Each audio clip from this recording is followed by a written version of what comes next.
We are live from Haywood's on the Green in Mill Hall, and this is the Lock Haven University Coaches Show presented by the Bear Country Sports Network. If you're joining us at Haywood's on this Tuesday evening, thanks for coming out. I'm Jonathan Schwab. We'll spend the next half an hour talking with Lock Haven University coaches. If you're listening on the Bear Country Sports Network, we are 1 hour away from the divisional finale for Lock Haven University football as they go on the road trying to finish over 500 in the PSAC East. They take on the Warriors of East Stroudsburg. Joined right now to start the show, as always, by Lock Haven University head football coach David Taynor. And Coach, getting ready for week number 10 and a look back at week number 9. And it started off very well for your team. At home against Bloomsburg Senior Day, you took an early lead in an unorthodox manner, quarterback to quarterback. Caleb Walton to backup quarterback, Cameron Tobias, a little razzle-dazzle. How did that play get put together in the laboratory? Well, that's actually the the fourth time in my career that we've run some version of that play, and we're 4 for 4 right now on it. So, where we've had a quarterback throwing it back to another quarterback on a screen. So it comes out. I think it was in 2010 was the first time. Then I did it again in 2012. Then in 2013. Then now in 2016. So.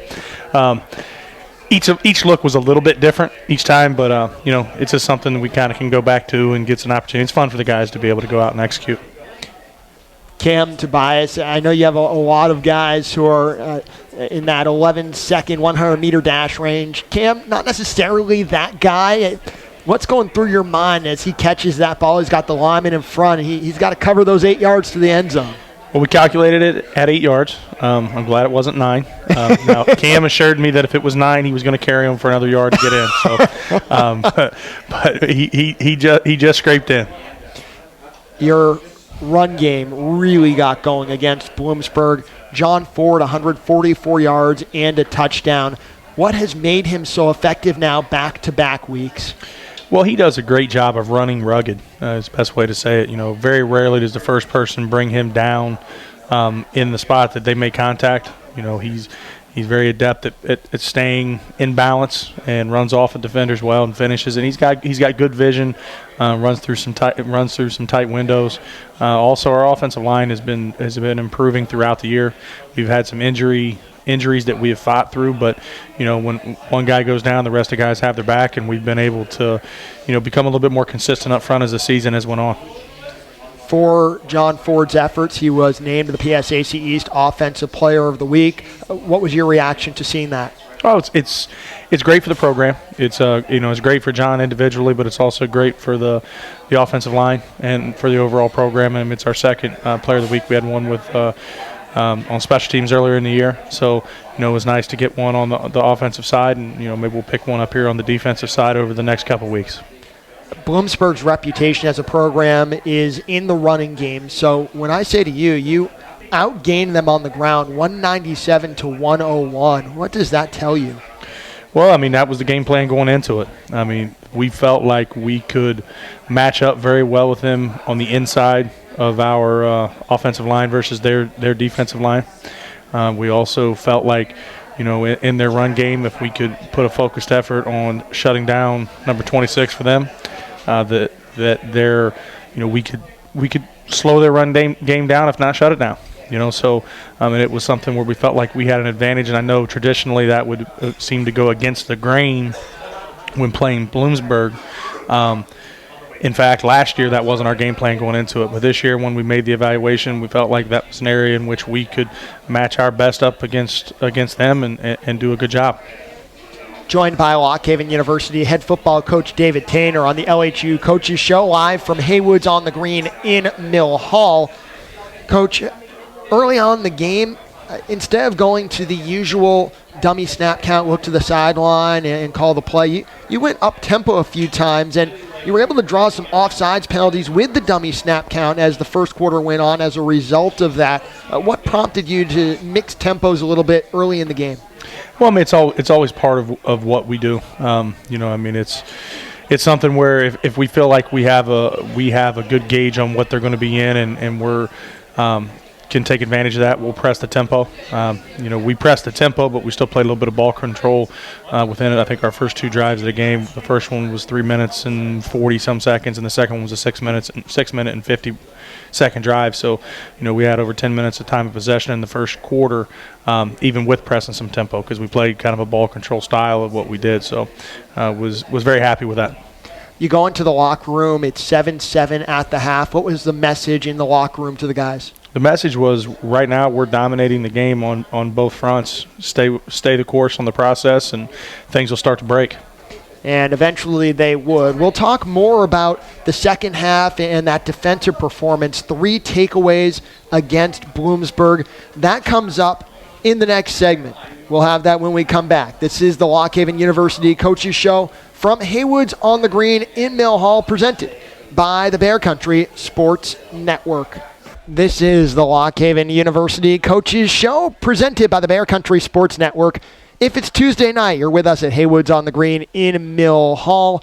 If it's Saturday, we're closing in on Lock Haven University football as the Bald Eagles try to make it 2 wins in a row at East Stroudsburg. 1:05 kickoff on the Bear Country Sports Network. Jonathan Schwab with Lock Haven University head football coach David Taynor talking about the win on Senior Day over Bloomsburg. And we talked a lot about what the offense was able to do defensively. 3 interceptions, Isaiah Flamer in the first half, and then Christian Martyr and Javon Whitfield in the second half. How are you guys able to cut into passing lanes and take the ball away? I think the biggest thing that we did was we played with confident action. I mean, that was the term that I used with our guys is, as the season has progressed, we've become more and more sound in what our assignments are. And then we have some very athletic guys that can make plays on the ball, and they trusted themselves and broke on balls. I mean, the interception by Christian Martyr was one in which, in reality, is Javon Whitfield made a great play on the pass rush and hit the quarterback. And as he hit the quarterback, Rajier broke on the ball, actually kind of flipping around himself and ended up in Martyr's hands because Martyr was pursuing to the football well. And then later on, Javon was back in cover 2, and their guy stepped outside the pocket and threw a ball late across the middle. And rather than wait for the ball to be caught or try to break it up, he undercut the route and made a great play on the ball. And we had a convoy that looked as if we might break it back for a touchdown. And I think we made the tackle on ourselves, to be honest. With guys trying to get in front of them, the block kind of tripped them up a little bit. But those guys, they played with confident action. They allowed their preparation to put themselves in a position to show the action at the time when it was necessary. We've talked about the value of a 2-score lead, especially in the second half of games. You get the Martyr interception, 2 plays later, Sean Seif, 48-yard touchdown, and you have the 2-score lead. And that next series where Whitfield came up with his interception, Bloomsburg, a team known for their running game, they went to the passing game. How did you see the game change once you were able to secure that 2-score lead? Well, I mean, I think it becomes really a really big moment of momentum, in which, when you get the 2-score lead, sometimes you'll get an opponent to press a little bit in which you can really truthfully separate. And we were able to do that and get ourselves to a 26-7 lead there in the fourth quarter, and then was able to salt it away as the game went on. Speaking of salting it away, that's where we were headed next. Bloomsburg closes within 26-18. With just under 5 minutes to go. We talked on the air during the broadcast, very similar on the opposite end of the situation Kutztown was in against you guys the previous week, where you don't want that opposing offense to get back on the field. You get the ball, and your offense doesn't allow the Bloomsburg offense back out there. For the young guys, and even for the veterans who had not beaten a program the caliber of Bloomsburg during their careers, what did that 4-minute drive mean to your entire program? Well, it's the way you're supposed to close a game.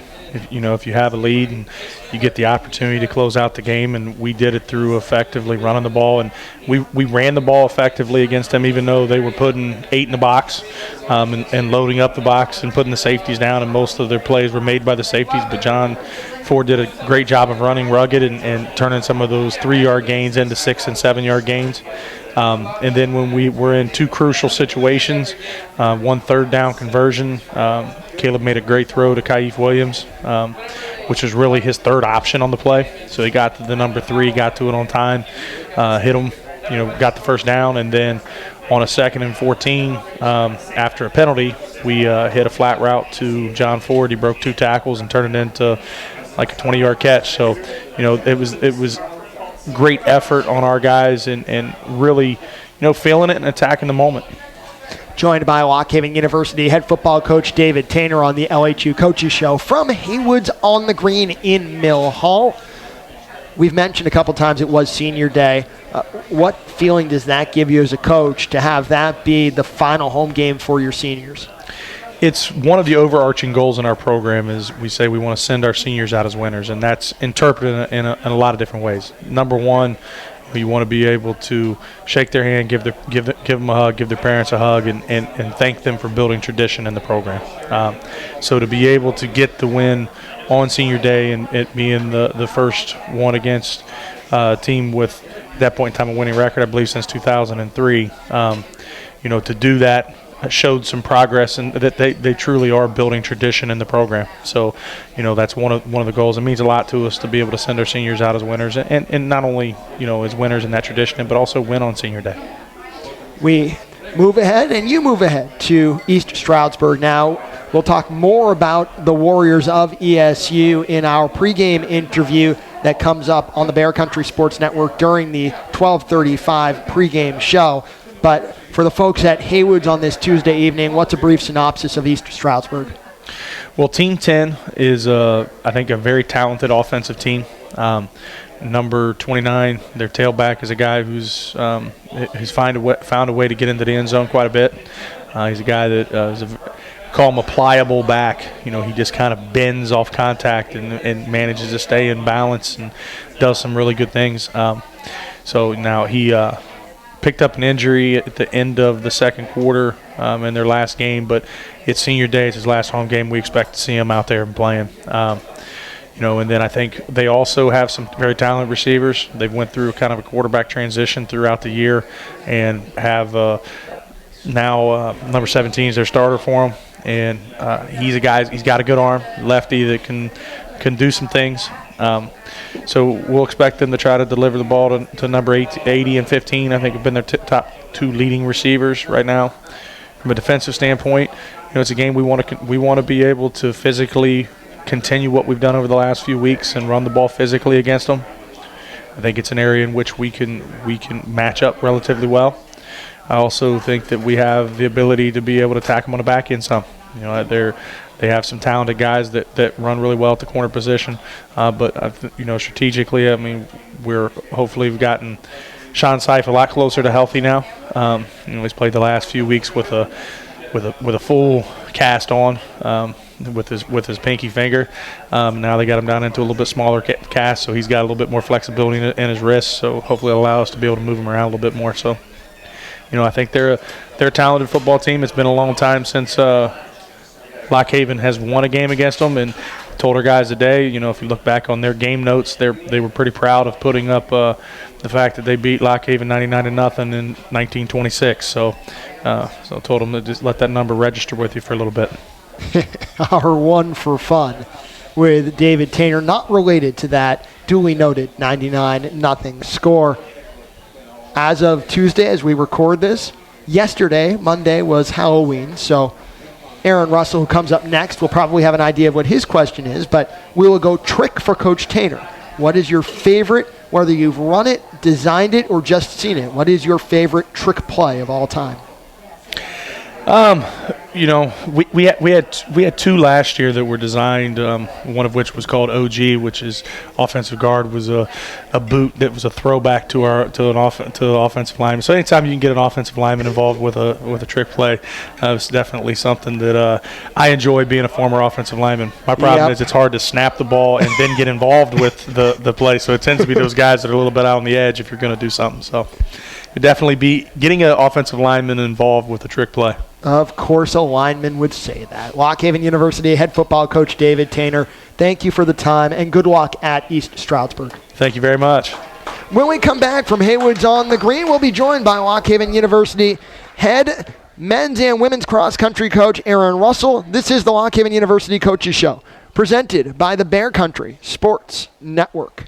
Welcome back. This is the Lock Haven University Coaches Show, presented by Haywood's on the Green in Mill Hall. If you're here on Tuesday night, we're so glad you've come to Haywood's. For the Coaches Show, if you're listening on the Bear Country Sports Network, we are about 40 minutes away from kickoff. Lock Haven University football on the road at East Stroudsburg. Now, this is the moment when we do these shows where I really have to challenge myself because I got to get all the words out. Let's welcome to the show Lock Haven University head cross country and co-head indoor and outdoor track and field coach, Taynor Russell. Coach, I think I got it all. It's great to have you back on. Thanks. You missed the men's and women's. Men's and That's all women's. right, though. That's all right. See, I felt like if I left that out, I was being comprehensive, but we'll try again at the end. Right now, cross-country season, and you're right in the heart of where it gets most serious, to be honest. We'll go back first and talk about the PSAC championships at Kutztown, that back on October the 22nd. Addison Monroe, PSAC champion. What was so impressive about his performance? Probably the most impressive thing is he had a significant death in the family a few days before. And when something like that happens, you're not really sure. It could be amazing or it could be a meltdown. And, Addison really has learned over the years to keep his composure.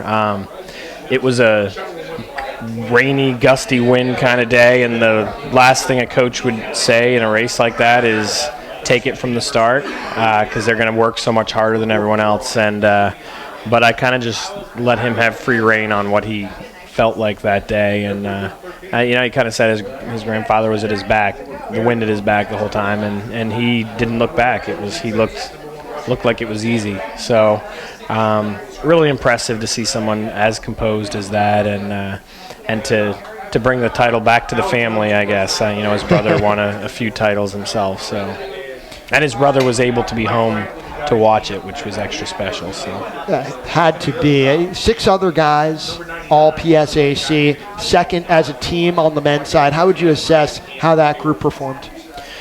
If you'd asked over the summer how we were going to do, we're like everyone's going to be a distant second to Shippensburg. They returned everyone from the top 5 team in the country. And we lost 4 or 5 of our top 8 from last year. So it was a rebuilding year for us. I definitely would have come across as that way.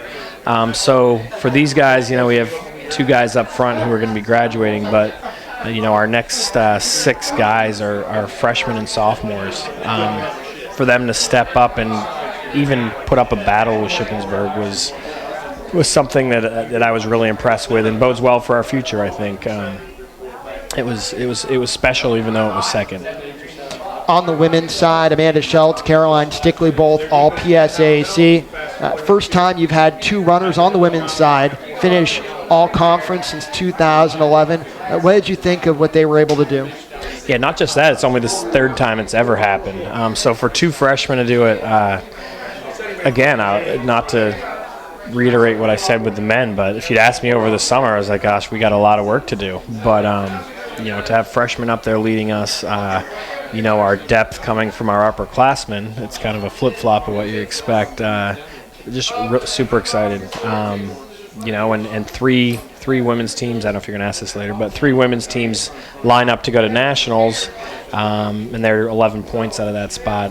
Definitely, they've been busting their butts. They want to be going to Florida in the end of November. So, who wouldn't want to go to Florida at the end of November? Yeah. And I think the other thing I take from what we've talked about so far is don't ask you anything in the summer, right? Yeah.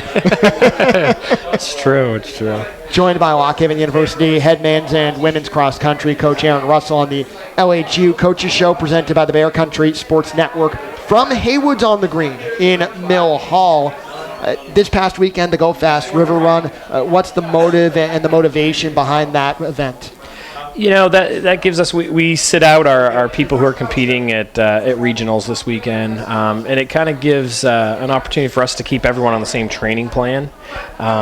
So it gives all those people more who are building into their careers and a chance to go out and not just finish their season on a good note, but also it gives the non-traditional people a chance to shine, because all of our teams that come, it's a free event, kind of sit those top people out.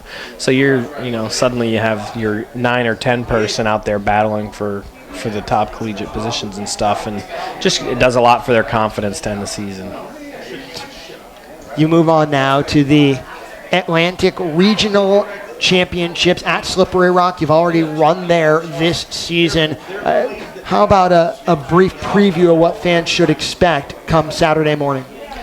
I mean, I think you're going to see us fight even harder than we did at the conference meet. Our course is as flat as a pancake, so everyone thinks that's the kind of course we're prepared for. But Slippery Rock is the polar opposite. Hills. It's a 10K. It'll be the first time all of our freshmen have even run a 10K, which is another 1.2 miles. And for them to, our guys really attack that course as it's something special. You know what I mean? And we do better. Slippery Rock's been very good to us. We've had a lot of upsets out there, and on our own course we haven't performed as well as maybe we want to. So I think the guys are really excited about it. The freshmen have really developed for the men on the 10K from a point where they were scared at the beginning of the season about having to tackle the distance, and they were doing 5K in high school, so it's twice as far as they're used to. And now we had a great workout today. They're really pumped to get after it and attack the hills. Moving on to our one for fun with Aaron Russell. We went trick with David Taynor. We go treat with Aaron Russell. What is your favorite junk food or treat food? I've got to keep it in the family. My family is obsessed with ice cream. My wife is lactose intolerant, and we go up to Maine for holidays or whatever, and whether it's summer or winter, where it's ice cream in the evening or homemade ice cream, and it kills her. But it's when I can indulge, because I'm not allowed to have it in my house. The Atlantic Regional Championships, Saturday morning at 10:30 the men, 11:45 the women. Coach Russell, best of luck to both of your programs. Thank you very much. And can we give a shout out here at the end just to SID Doug Spatafor, welcoming his little daughter into the world earlier this week. Anna Lynn Spatafor. I don't think there's anyone in the world happier than Jenna Spatafor, who had that baby in there for a while. Anna Lynn out in the world. Congratulations to both Doug and Jenna. Yes, definitely. Head men's and women's cross country and indoor and outdoor co-head coach track and field. I was all over the place there. Aaron Russell. You got all the right words. Yeah, they were all in there somewhere. Thank you so much for the time, and again, good luck at the Atlantic Region. Thank you. Go Bald Eagles. That'll do it for this week's edition of the LHU Coaches Show. Thanks to the coaches who joined us this week. And again, if you're listening on the Bear Country Sports Network, coming up next, it's the pregame Lock Haven University football at East Stroudsburg for our entire Bear Country Sports Network crew. From Haywood's on the Green in Mill Hall, I'm Jonathan Schwab. Thanks for tuning in.